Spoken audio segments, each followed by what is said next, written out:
Lecture 9 में operators के बारे में पढ़ा, जहां पर हमने असाइनमेंट ऑपरेटर, अर्थमेटिक ऑपरेटर और कंपैरिजन ऑपरेटर और रिलेशनल ऑपरेटर्स के बारे में पढ़ा था।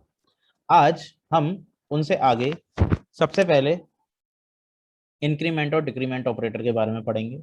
इंक्रीमेंट और डिक्रीमेंट ऑपरेटर जो किस लिए यूज किया जाता है कि किसी वेरिएबल की वैल्यू को इंक्रीज या डिक्रीज करने के लिए। अगर इंक्रीमेंट ऑपरेटर है तो वो एक वेरिएबल की वैल्यू को इंक्रीज कर देगा बाई 1, और अगर डिक्रीमेंट ऑपरेटर है तो वो डिक्रीज कर देगा बाई 1। तो इंक्रीमेंट ऑपरेटर और डिक्रीमेंट ऑपरेटरों को भी हमने कहा कि ये दो तरीके के होते हैं। पहला होता है प्री और दूसरा होता है पोस्ट। जब प्री इंक्रीमेंट की बात करते हैं तो जैसे प्री इंक्रीमेंट की अगर बात करते हैं तो वो क्या करता है, increment $x by 1 then returns $x। मतलब पहले वो वैल्यू को इंक्रीज करेगा तब रिटर्न करेगा। प्री का मतलब पहले इंक्रीज करिए फिर उसे रिटर्न कीजिए। पोस्ट इंक्रीमेंट में क्या होगा, पहले वो रिटर्न कर देगा उसके बाद इंक्रीज करेगा। मतलब जो ऑपरेटर का वर्क है इंक्रीज करना, वो डिपेंड करता है। अगर प्री बोल रहा है तो पहले इंक्रीज करेगा फिर रिटर्न, पोस्ट बोल रहा है तो वो पहले रिटर्न करेगा बाद में इंक्रीज करेगा। ऑपरेटर का काम बाद में हो रहा है और पहले वो रिटर्न कर रहा है।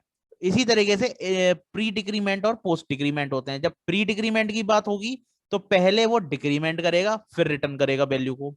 अगर पोस्ट की बात होगी, पोस्ट डिक्रीमेंट की बात, तो उसमें क्या होगा, पहले रिटर्न करेगा फिर डिक्रीमेंट करेगा।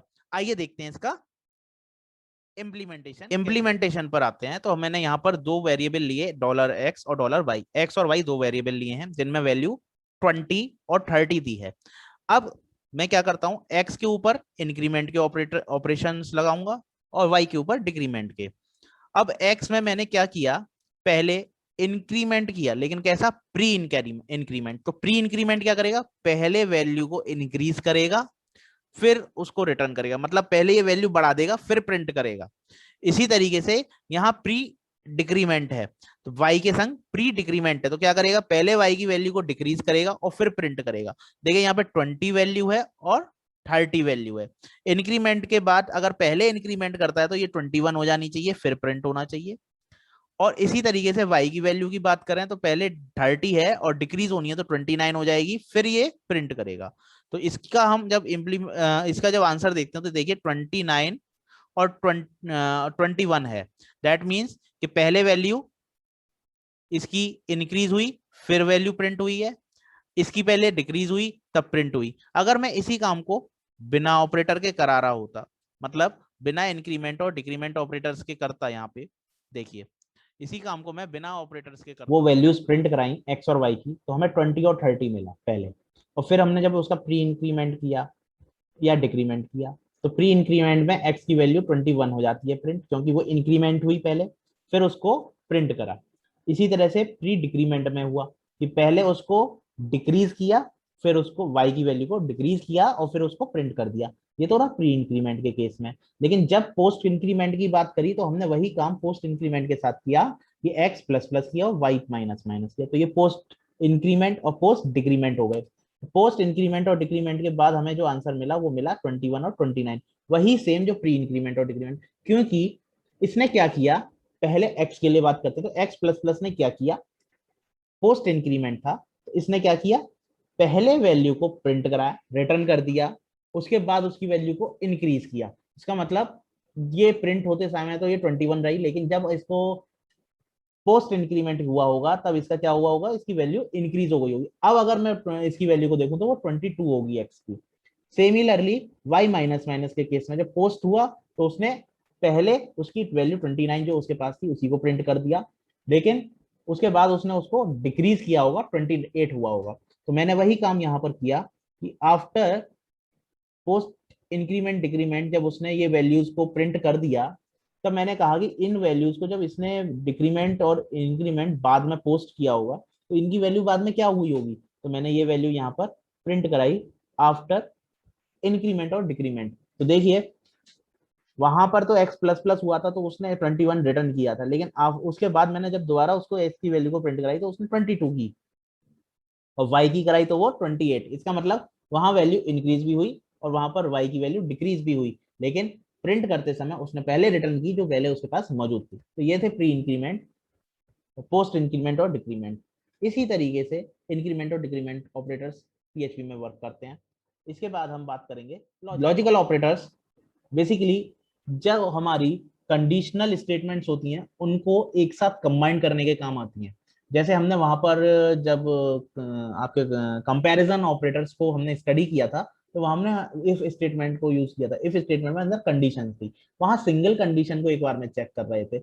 अगर हमें मल्टीपल कंडीशंस हो और उनको चेक करना हो, तब एक साथ कैसे लिखी जाती हैं, उन्हें कंबाइन कैसे किया जाता है। तो कंडीशनल स्टेटमेंट्स को कंबाइन करने का काम लॉजिकल ऑपरेटर्स करते हैं।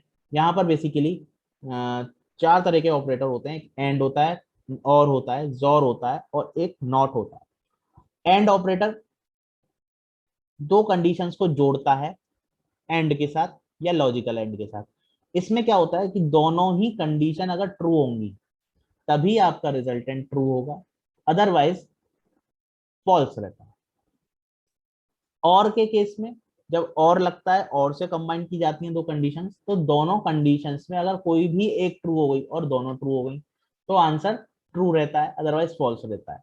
जोर के केस में अगर दोनों में से कोई एक ट्रू होगा, ट्रू इफ एदर $x और $y, मतलब पहली कंडीशन और दूसरी कंडीशन में से कोई एक ट्रू है, तभी वो ट्रू करेगा, बट नॉट बोथ, लेकिन दोनों ट्रू नहीं होने चाहिए।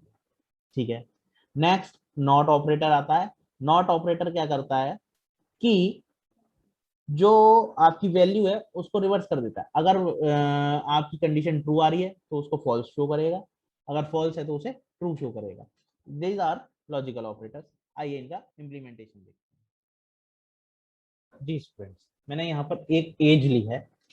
एज को मैंने फिर 22 ली है, कुछ भी एज ली जा सकती है, एज 22 ली और उसको फिर प्रिंट कराया। देखिए यहाँ प्रिंट हो रही है योर एज इज 22 ईयर्स, आपकी एज 22 ईयर्स। ठीक है, मैसेज प्रिंट हुआ। अब यहाँ मैंने क्या किया कि एक कंडीशन लगाई इफ स्टेटमेंट के साथ, और वहां पर मैंने दो कंडीशंस को जोड़ा। पहली कंडीशन है कि एज आपकी बड़ी है या बराबर है 18 के, और दूसरी कंडीशन है कि आप छोटे हैं या बराबर है 60 साल के। अगर 18 से 60 हैं तो आप एलिजिबल हैं, अदरवाइज नहीं है। ये एक कंडीशन थी मेरे पास। तो 18 से लेकर 60 ईयर्स, 18 टू 16 ईयर्स के बीच की कंडीशन कैसे चेक करानी थी कि मेरे को दोनों कंडीशंस को जोड़कर एक साथ करना पड़ेगा। तो मैंने क्या किया, कंडीशन 1 और condition 2, condition 1 this and condition 2 this, दोनों की को जोड़ा एंड के साथ। दोनों कंडीशन ट्रू होनी चाहिए, तब आप एलिजिबल हैं, अदरवाइज नहीं है। एल्स में आपने नहीं करा दिया। अब क्या किया हमने, एंड में यहाँ पर ये वाला, अब ये देखिए इसका आउटपुट क्या आएगा। पहले तो आउटपुट देखेंगे, सेव, और इसका आउटपुट देखिए, यू आर एलिजिबल। अब मेरी 22 ईयर एज है, तो वो 18 और 16 के बीच में है। 18 से बड़ी है और 60 से छोटी है, इसलिए A and D and operator को भी यूज कर सकता हूँ और लॉजिकल एंड को भी यूज करता हूँ। दोनों सेम वर्क करेंगे। देखिए यहाँ पे कोई चेंज नहीं होगा, सेम वर्किंग है। अब हमने क्या किया कि एक एज ऐसी ली जो इस लिमिट के बाहर है, मतलब 18 से छोटी हो या 60 से बड़ी। तो मैंने पहले 60 से बड़ी 62 ले ली, तो अब आप एलिजिबल नहीं रहेंगे। तो एलिजिबल नहीं होना चाहिए, अब यहाँ पर ये प्रिंट होना चाहिए, you are not eligible, age आपकी 62 है। ठीक है, सही वर्क किया। अगर यही मैं एंड के साथ भी कर रहा होता, ए एंड डी एंड के साथ भी, तब भी ये काम होता। देखिए अब भी ये काम है। अब मैं एज को थोड़ा सा चेंज कर देता हूँ, छोटी कर देता हूँ, 18 से मैंने 15 करी एज। अब भी ये नहीं आना चाहिए। देखिए एज 15 हो गई and you are not eligible. तो वर्किंग वही चल रही है सेम, और ये काम करते हैं दोनों। अब ये तो रहा एंड से, एंड से दोनों ही ट्रू होंगी तब वो काम करेगा, अदरवाइज नहीं करेगा। दोनों ही कंडीशन में देखा। अब बात करते हैं, जैसे अभी मैं 15 की बात करूं तो 15 18 से तो छोटा है, 18 से छोटा है और 60 से भी छोटा है। तो बड़ा ये वाली कंडीशन फॉल्स हो रही है, और ये कंडीशन ट्रू हो रही है क्योंकि लेस है उससे, उससे बड़ा है नहीं है, लेकिन उससे छोटा है। लेकिन ये जो फॉल्स हो रही थी, लेकिन ये ट्रू हो रही है। तो इसीलिए क्या करेंगे हम, एक कंडीशन फॉल्स एक ट्रू हो रही है तब भी ये आंसर ट्रू में है जाएगा। अगर दोनों ही ट्रू होंगे तब ये आगे काम करेगा, नहीं तो दूसरा काम करेगा। और में क्या होता है, अगर कोई एक कंडीशन भी ट्रू हो गई तो वो काम करेगा। जैसे मैं यहीं पर अगर और कंडीशन को लगा देता हूँ, और लगा देता, तो क्या करता है ये, अब देखिए सेव करा मैंने, और लगाने के बाद क्या होता है, और के बाद ये क्या काम करता, देखिए यहाँ पे मैं इसको सेव कर देता हूँ, और देखिए और के बाद क्या काम करेगा, एलिजिबल कर दिया। क्योंकि उसने, ये तो फॉल्स हो गई कंडीशन, ये फर्स्ट कंडीशन इज, ये तो फॉल्स हो गई कि वो एज बड़ी होनी चाहिए 18 से, लेकिन एज छोटी होनी चाहिए 60 से, ये कंडीशन ट्रू हो गई, क्योंकि 60 से छोटा है 15, 15 जो है एज, वो 60 से छोटी है, इसलिए ये ट्रू हो गई। तो एक ट्रू होते ही उसने इसे ट्रू कर दिया। ये और का केस है, और के लिए दोनों में से अगर कोई भी एक ट्रू हो गई तो भी आंसर वो आगे वर्क करेगा। अगर फॉल्स दोनों ही होंगी तभी आंसर फॉल्स होगा। तो ये केस है और एंड के बीच में डिफरेंस। और इसी तरीके से और के लिए हम लॉजिकल और भी लगा सकते हैं। लॉजिकल और के लिए ये सिंबल लगता है हमारा, और देखते हैं इसका रिजल्ट क्या आता है। सेम रिजल्ट, यहाँ मान लीजिए 62 अगेन कर देता हूँ, 62 कर देता हूँ, और देखिए फिर रिजल्ट सेम। तो ये था और एंड। अब जोर ऑपरेटर को यूज करना है, तो एक्स ओ आर जोर दोनों कंडीशंस के बीच में हमने लगाया। अब दोनों कंडीशंस में हम जानते हैं कि पहले जो फर्स्ट कंडीशन 18 से बड़ा बड़ा होना चाहिए वो ट्रू हो रही है यहाँ पे, लेकिन जो 60 से छोटा होना चाहिए वो फॉल्स हो रही है। हमारी कंडीशन यही है, कोई भी एक कंडीशन ट्रू हो सकती है, तब तो ये आंसर ट्रू देता है, अदरवाइज नहीं फॉल्स देगा। तो हमने यहाँ पहले 62 एज रखा, और देखिए क्या आंसर ये देगा। लेट्स रिफ्रेश इट, F5, देखिए 62 आया, यू आर एलिजिबल, मतलब पहली कंडीशन ट्रू होने पर इसने ट्रू आंसर कर लिया, और उसने जो अंदर वहाँ ब्लॉक के अंदर मैसेज था उसे प्रिंट कर दिया। अगर मैं यहाँ पर एज को इस दोनों लिमिट के अंदर कर देता हूँ, मान लीजिए 32 एज कर देता हूँ मैं, तो 32 एज करने का मतलब है कि कंडीशन 1 भी ट्रू हो रही है, और कंडीशन 2 भी ट्रू हो रही है। कैसे कि एज 18 से बड़ी है और 16 से छोटी है 32, दोनों कंडीशन ट्रू हो रही हैं। तो क्या होना चाहिए, जिसको प्रिंट यू आर एलिजिबल करना चाहिए या you are not eligible, according to conditions you are not eligible करना चाहिए, क्योंकि दोनों ट्रू होंगी तो ये आंसर फॉल्स देगा। देखिए यू आर नॉट एलिजिबल, क्योंकि इसमें क्या हुआ कि जोर क्या करता है, कोई भी एक कंडीशन ट्रू होती है तो इसका आंसर ट्रू होगा, अदरवाइज ये फॉल्स ही कर देगा। तो ये थे लॉजिकल ऑपरेटर।